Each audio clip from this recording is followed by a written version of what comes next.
For those who aren't familiar with wood turning, could you explain what wood turning is? The turning part comes from the fact that the wood is mounted on a machine called a wood lathe, and what the lathe does is spin the wood, and the person doing the turning is holding a cutting tool in their hands, cutting away, causing the shape of the wood to be changed into whatever it is they're trying to make. So wood turning, really many different kinds of wood under many different circumstances. You can think of it as a way of sculpting the wood. You can think of it as doing what a sculptor does, except that the medium, in this case the wood, is being constantly turned as you're working. So it's almost like working with a chisel. It is. It is in the sense that the cutting, in fact, there are people who call the wood turning tools chisels. It's not a chisel in the sense that you're not hitting the end of it with a hammer, you're just holding it in place, but it is cutting into the wood in the same way that a chisel does working with wood or stone. And it can add an organic sort of plasticity to it. By virtue of the wood turning, you mean? Yeah. So it's actually a very old process. I looked it up, and there's illustrations going as far back as ancient Egypt showing people doing wood turning.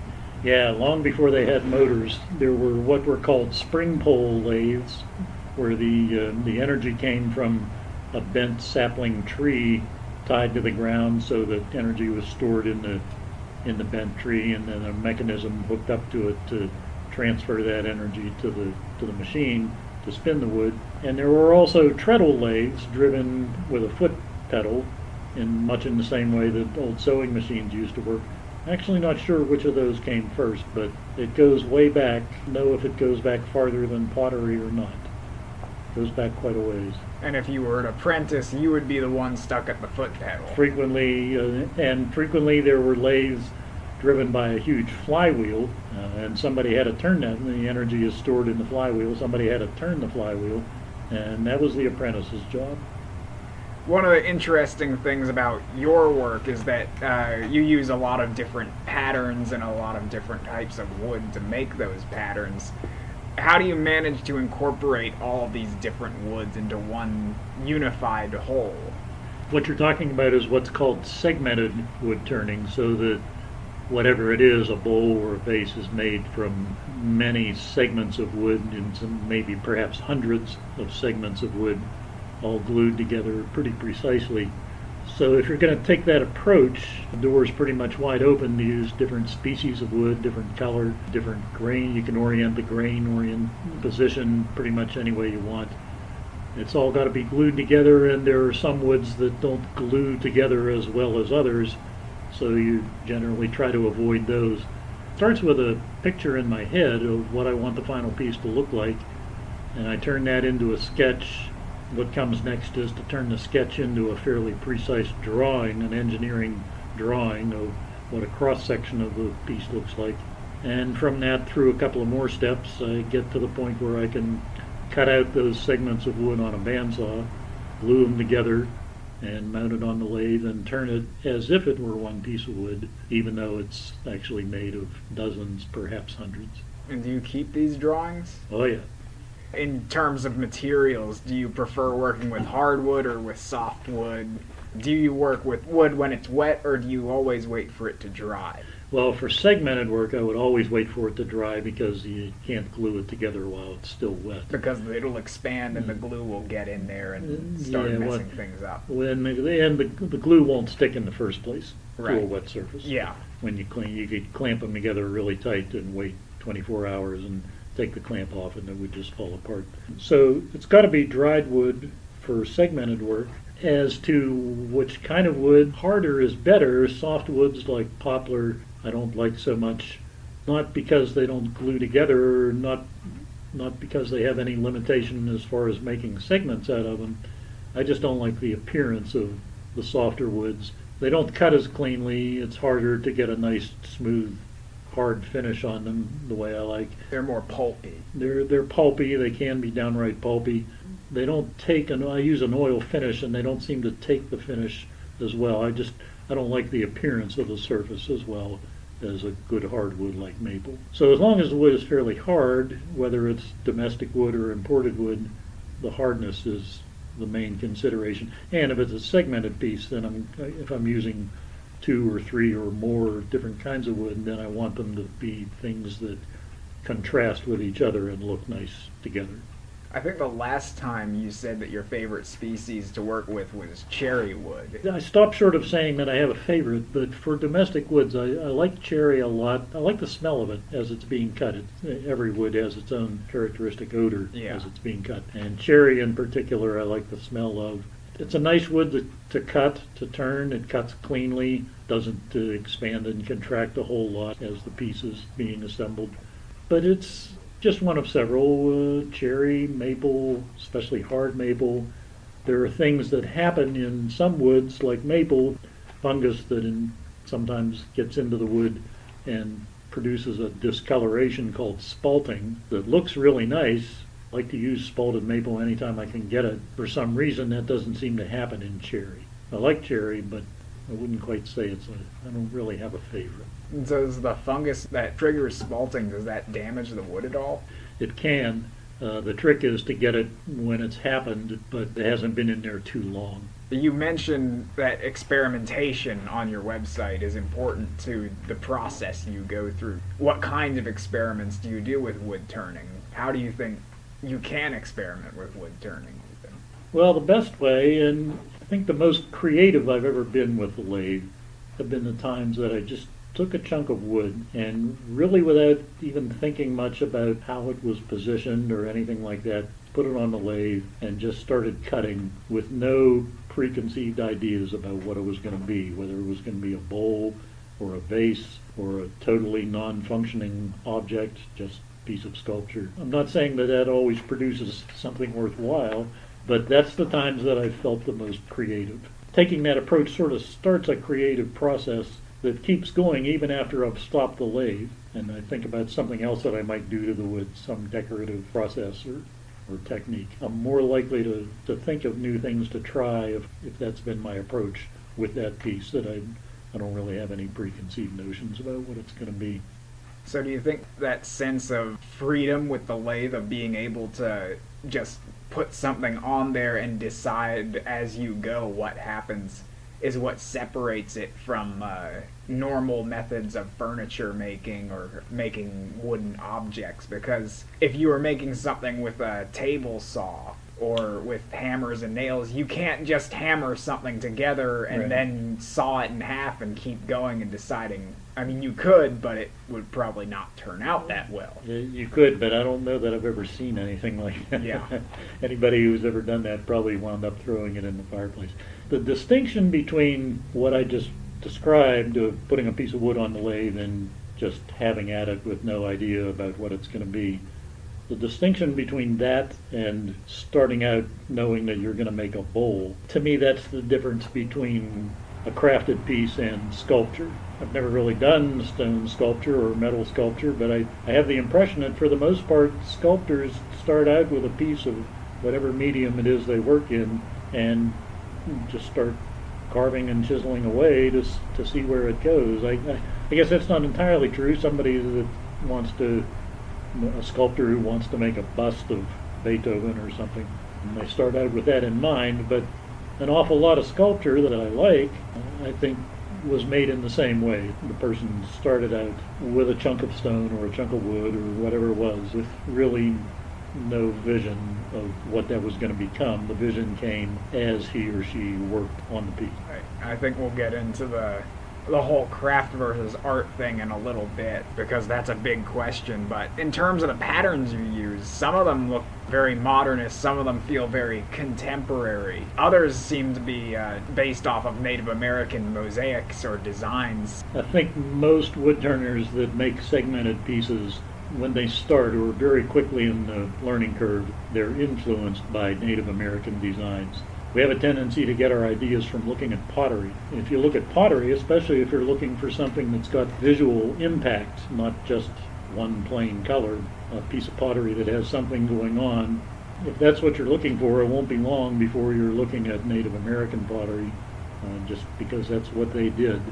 And woodturners, generally, what happened to me was they see some of that and think, yeah, I want to make something that looks like that. So it's just sort of a natural starting place for the segmented work. You actually learned this process when you were working with Weinberger. How did you meet him, and what was working with him like? Paul Weinberger was a mold maker and a pattern maker in the glass industry that once thrived in his part of West Virginia in Lewis County, not too far from where I live.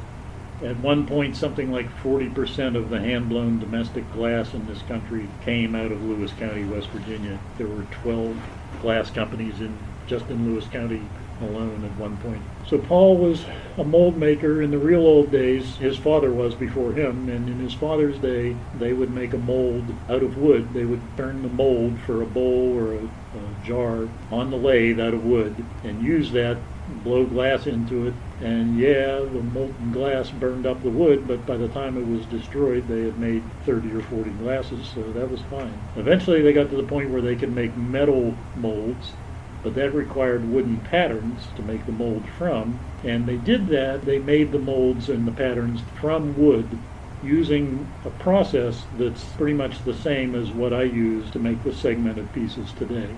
Paul made many such molds and patterns over the years. Using that segmented technique, when he retired, he turned to making what he called art pieces, in which he just used that same process to create something. When they were making a pattern for a mold, they didn't really care what it looked like. What they cared about was what size it was and did it have the right shape. But he saw that he could make a bowl or a vase using that same process, use different colors of wood, different species. He could orient the grain however he wanted it to, and make what would be a very attractive decorative piece. Did the kind of glass objects he made ever influence wooden objects he made, or was it just purely the segmented wood turning? It was just purely the segmented wood turning for him initially was just a means to an end, the end being the glass pieces. When he got to the point where all he made was decorative wood-turned, segmented wood-turning pieces, was he ever influenced by any glass pieces that he saw? That's possible. I don't know that, but he was a pretty open-minded guy, so that's possible. That's sort of how art comes about, though, the necessity turning into something a little bit different. Right. I kept noticing that a lot of modernist thought and industrial design kept showing up. For instance, there was a wood turner named James Prestini. He was an architect, and he worked with Mies van der Rohe. There was also Ed Molthrop, who was an artist and an architect as well, and there was Mel Lindquist, who was an engineer. Why do you think wood turning appealed so much to people who were really very much in the realm of mathematics and exactness, whereas wood turning, it has those elements, but there's something more flexible to it? Yeah, I don't know that I totally understand the reason for that, and I'm not sure. I mean, the question is, did wood turning have more of an attraction for those guys than furniture making? Did that happen any more with them than with other people who made furniture? The thing about wood turning is that it's more so than other kinds of woodworking, it's interactive. If you're a furniture maker, yes, you have to handle the material and feed it into the saw or the planer, and you have to understand how to cut the wood and how the machine has got to cut the wood so that it doesn't tear it up.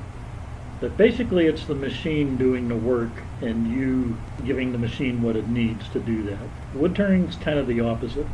The wood is spinning, you've got the cutting edge in your hand, it's dynamic, it's fluid, you're moving pretty much constantly. You're changing the way the wood cuts as you're cutting. I can be turning a part of a bowl and the cut's going smoothly the way I want it to, and I can see that I'm going to get to a certain place where, because of the grain orientation, it's going to cut differently, and I can change the angle of the cutting edge to compensate for that, to allow for that. So I think that kind of organic, interactive process appeals to a lot of engineers, at least a lot of practically oriented engineers. Maybe not so much to theoreticians, but that was what appealed to me about it. The first time I used a lathe was in a high school wood shop, and I had already learned to use a table saw and a planer and a drill press and all those things. And it wasn't that I didn't like those, I just saw them as a processing machine. And then I got the lathe, and wow, this is different. I'm the one that's doing the cutting here. It's a lot more fun. You don't have to have a thought fully formed yet. You can watch things as they happen and make decisions. Yes. Yeah, even in a segmented piece, the segmented piece takes a lot of planning and the assembly of what I'm going to call the blank. After all the segments are glued together, the thing that goes on the lathe, it's got the rough shape of what I've decided the final object is going to be. All of that, up to that point, all of that process has to be pretty precise because it's got to fit together and stay together, and I don't want the glue joints to be obvious. But once it's on the lathe, within certain limits, I still have control over what the final shape is going to be. And really, once I get to that point and start that process, the drawing and the precision is kind of left behind. So a lot of these people that I mentioned before, they were also participants in World War II, and so was Paul Weinberger. So do you think that wood turning, thinking of it as both an art and a craft, was an outlet for them all coming back from the war? And would you say it's an outlet for you, for your daily life? Yeah, I don't know if I'd use the word outlet, because that sort of implies that something's bottled up and I've got to let it out. And that you'd be releasing it onto the piece of wood on the lathe, but that's not exactly how it works. That's not really what's happening in my case. But would you say it's sort of a meditative process? Yes, it's definitely a meditative process. Portions of it are. If I take a chainsaw and start cutting a log up to get a blank out of it, there's not much about that that's meditative. But once I get it on the lathe and something's starting to take shape, then it's very meditative. When I get to that point, I sort of go into a Zen-like state, and I don't really want any disturbances. I usually have music playing. I don't really want to stop what I'm doing and talk to anybody. And I frequently will slow the process down so that it really takes longer than it has to, just because I enjoy the process so much. So I don't know if that's an outlet exactly. It's just sort of who I am and what I want to do. Do you think that's how Paul would have felt about it? Yes, yes. Although Paul very much enjoyed the precision part of it, the planning and laying out the drawings and laying out the templates to cut the segments out of the wood. He was really good at that. He knew that he was good at it, and he enjoyed doing that. He would never brag about it. He was really a very modest man. But he knew that that was his greatest strength, and he enjoyed the planning process, I think, probably more than I do. Once he got the thing on the lathe, he enjoyed that too, and he was very good at visualizing how something was going to go. When the segmented piece is still in rough form, and there's several different kinds of wood, several different colors, different shapes of the segments, it's kind of hard to picture how the final thing is going to look once you've cut some of that wood away and changed some of those angles. He could see that in his head much better than I ever learned to. So he did enjoy that part of it, but he also he liked the fact that precision was required, and he was able to do the work at that level. That was a big part of it for him. At that point, you're starting to get into two different styles of wood turning almost. Yes. For some, and actually there's an artist called Paolo Uccello. He did treatises on perspective, and he did a very famous drawing of a chalice where it's all laid out in grids and lines. And the way that you're describing Paul Weinberger kind of reminds me of that kind of person, thinking of conceptually and knowing exactly what you're going to do. Mm-hmm. But one thing that strikes me is that for somebody who's an architect or for somebody who's a really technically minded person, this offers them a chance to not only to come up with a plan and see it through, but to also deal with all the unknown factors in a very, very quick process. Yeah, there's probably a lot of people, I know segmented wood turners who, they make segmented pieces and everything's pretty carefully thought out beforehand and laid out and cut out precisely. And then it goes together, and it's exactly the shape that they started with on the drawing. And at that point for them, the process is complete. Never at any time did they really think to themselves, is this shape that I'm going to make, that I've got a sketch of, is it a pleasing shape?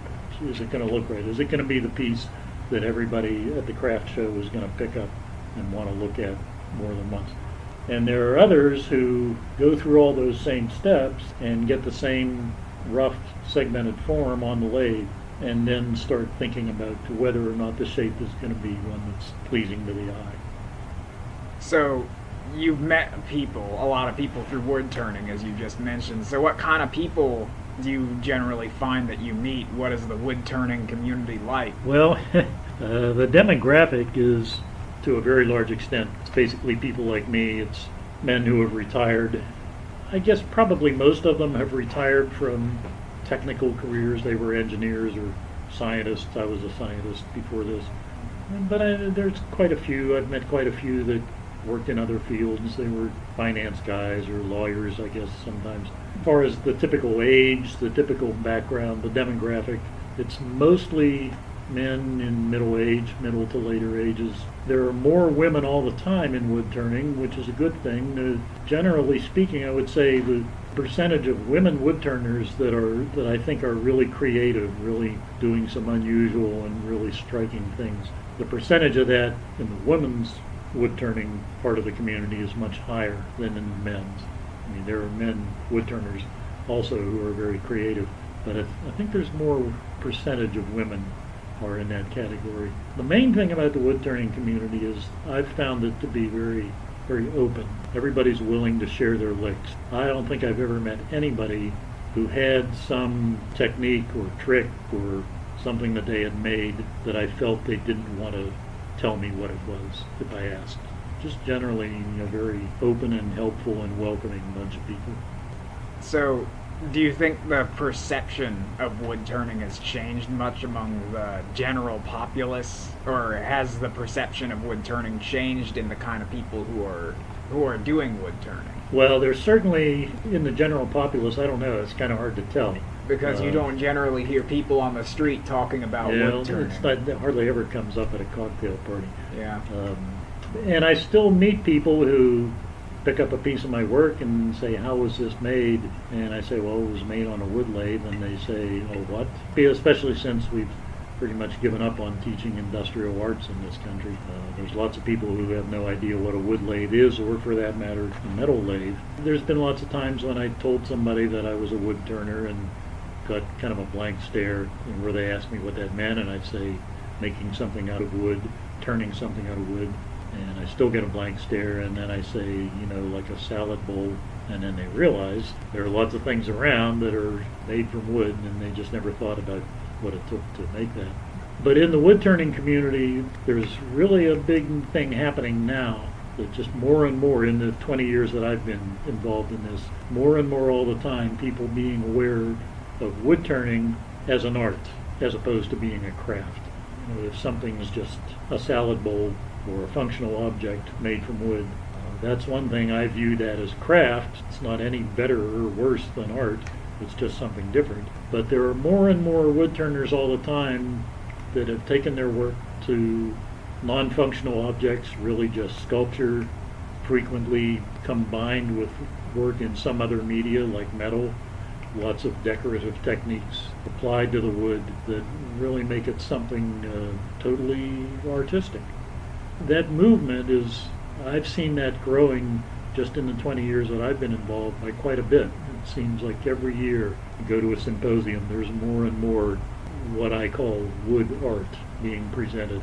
In fact, you showed me a piece that you had. It was the one that I think I described it as looking like a bud of a plant. Yes. Yeah, it's a piece by John Jordan, who's one of the premier wood artists in the world, really.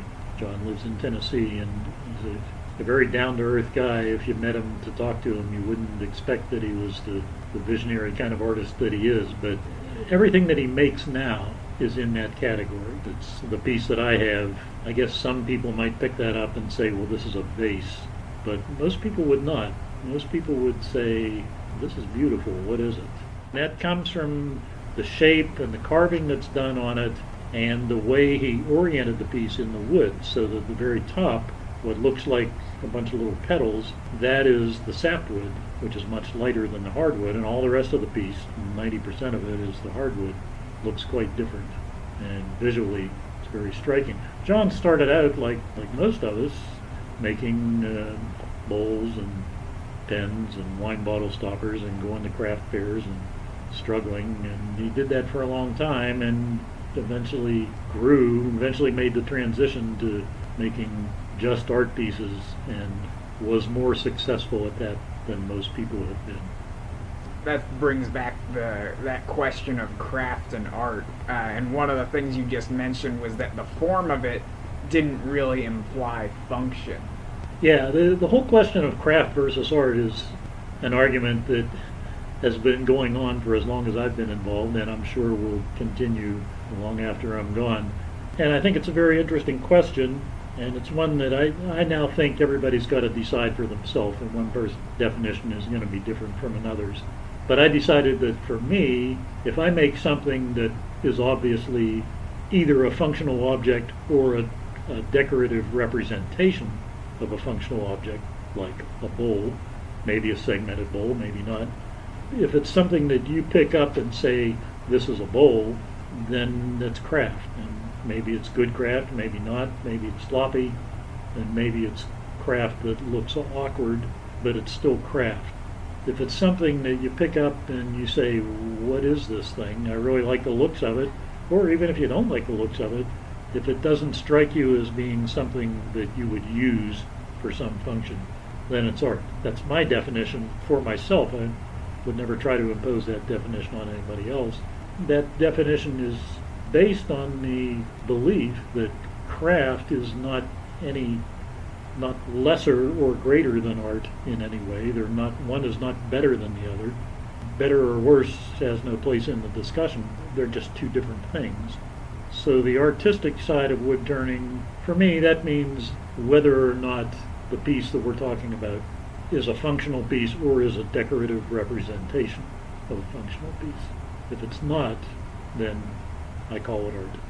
Well, I just have to compare in my head the notion of something that appears to have sprung from the ground, if you know what I mean. Because with that piece, for example, it looks very organic. Mm-hmm. And if somebody were to see, say, a tree, and imagine this person was very primitive, they maybe were just getting to the early days of human society, they're not going to look at the tree and think, oh, I can use this for chopping down and building a house. And most of us, when we see a tree, that's not our first thought. Our first thought is usually just tree, and then we move on. Right.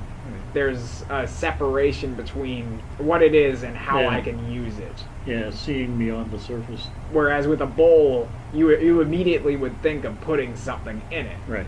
Yeah, it's a good question. I don't know. I've been in the art versus craft argument a lot of times, too many times, but it's always been with other wood turners. So I don't know somebody who's a sculptor who works in stone. What would their take be on this?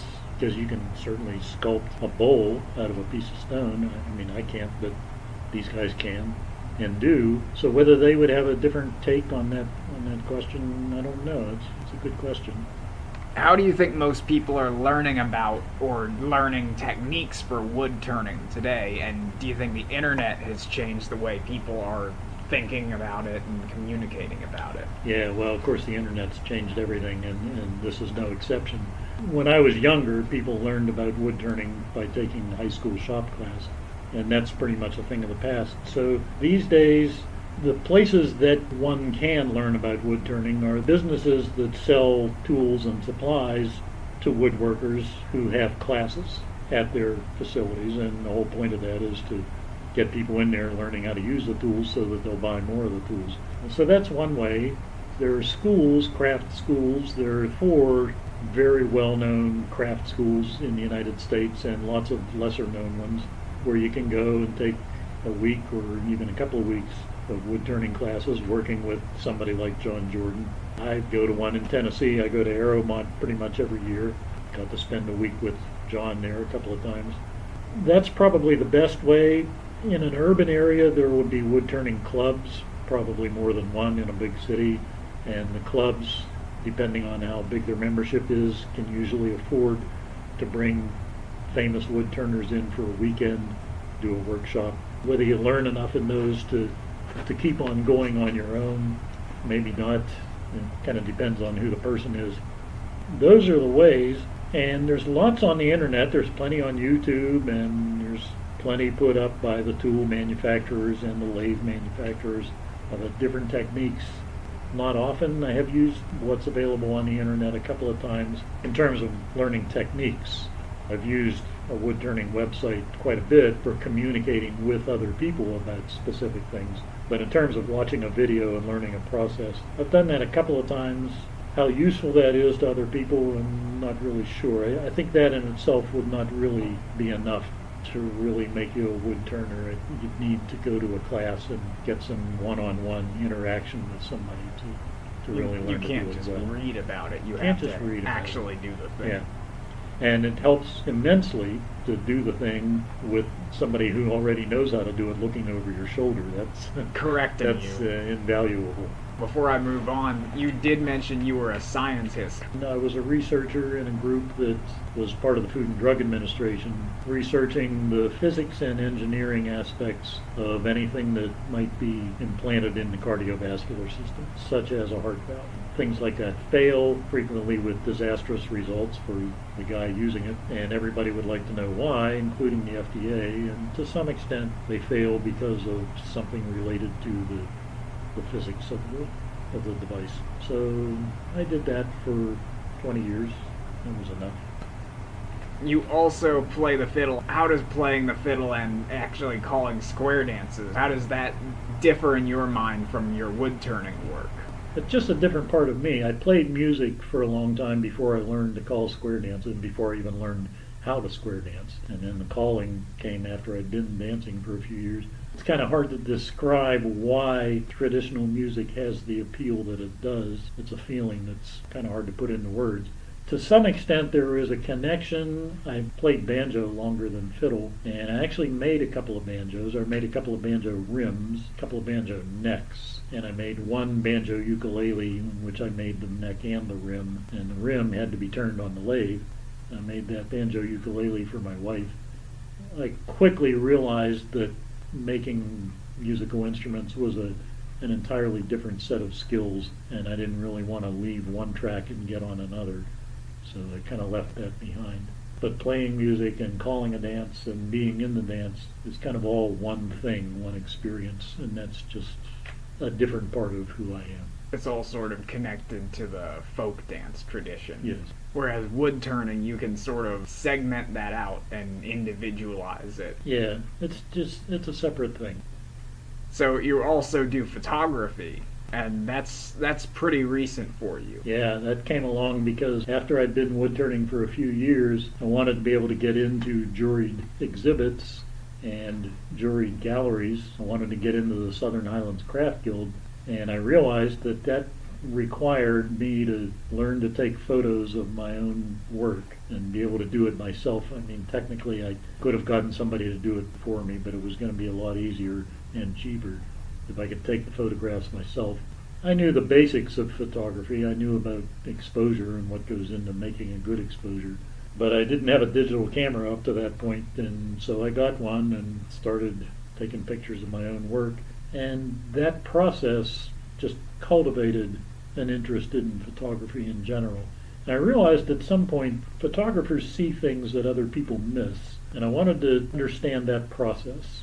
So I was pretty sure that if I could learn to do that in some way, I don't know how exactly, but in some way that would make me a better artist than it would be reflected in the wood turning. It's a very different process, because in wood turning you're making an object that's not only three-dimensional, but it can be functional in a way a little more expanded than how a photograph could be functional. Right, by quite a bit. Yeah, and I think there's a connection aside from the obvious one of me wanting to be able to take good photos of my own work. That aside, I think there's still a connection between the two because they both involve vision and wanting to have more of it, but they're still two very different things.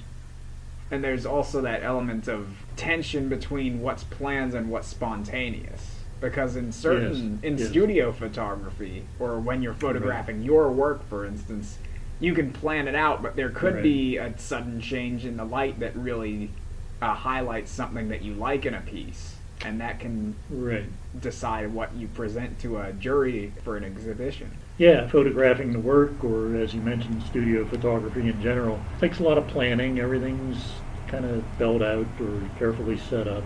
But when you think about it, when I think of the most compelling photographs that I've seen, they're almost all spontaneous things. A scene that happened on a street, somebody walking by or somebody doing something.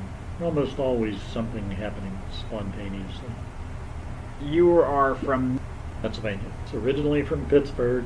After leaving home, I enlisted in the Navy for a few years. Wound up in Washington, D.C. and wound up living there for a long time. Eventually retired, escaped and retired and came to West Virginia. So what did you do in the Navy? Were you just an officer or did you have any? No, I was an enlisted man. I was an electronics technician, Okay. radar technician. I figured you would be in some kind of technical job. How do you think West Virginia's environment and culture has affected the way that you work or the way that you think about wood turning or really just life in general? I think the way it's affected my work, there's something involved there it's the same thing that I would say about West Virginia in general. First of all, it's a small place. There's less than 2 million people in the whole state. There's a very strong sense of community both where I live and throughout the state. However many people there are doing wood turning in West Virginia, I probably know and have spent time with 90% of them. Yeah, as with many communities in West Virginia, Right. they're all, if they don't know each other personally, they're aware of each other, Yes. or they're aware of somebody who's aware of that person. Yeah, and so there's this feeling of connection with each other. And I think that affects everybody's work. The same thing happens with music. However many people there are playing fiddle in West Virginia, I've met most of them. I've played music with an awful lot of them. I think we can't help but affect each other in the way we play, in the way we do whatever the art or craft is that we're doing. I don't know if you'd have that in a bigger place, in a place like New York. I mean, how many musicians in New York City alone? So I think that a place like West Virginia, and I'm sure other similar, mostly rural, smaller states would have the same thing going on. There's just a togetherness that gets cultivated that I think enhances everything we do. What kinds of things in terms of either wood turning or just art in general do you see happening in West Virginia that you don't think you'd see happening anywhere else? A big part of the answer is Tamarack. Tamarack was the vision of a former governor, and he wanted it to be a place for West Virginia artisans to sell their work, and it was a great idea. It's a state-sponsored business. People who live in the state, people like me who make things, can display their work and have it seen by lots of people from outside the state. It sits at the intersection of two major interstate highways, so it gets a lot of traffic, and a lot of people see our work and can buy it there. I think it's just raised the awareness of what goes on in this state for a lot of people who might never have guessed the quality of the art and craft that's done in this state. Finally, what do you think is the future of the arts in West Virginia? Or the future of wood turning, too, for that matter? I'd say the future of wood turning's really pretty good because we just have a lot of wood here. That's one of the things we have much of. Yeah, we have plenty of wood, and most of it's free. We have a lot of national forest, which is protected. You have plenty of raw material. And plenty of space, and very few zoning laws. And very few restrictions on how we do it or when we do it. I think the state's economic future is tied to tourism, and I think the arts community, wood turning or any other of the art movement that's happening here, is very much part of the tourism. People are going to come because of the whitewater and the skiing and the rock climbing and all that. But in all of those places, you might have to dig a little bit, but in all those places where those more conventional tourism things are happening, you'll find an art gallery. You'll find a local artist co-op where somebody who lives there or nearby is making something pretty nice and selling it. Sort of like the building we're in right now. Sort of like where we are Artists right at now. work, everybody. Artists at work in Elgin.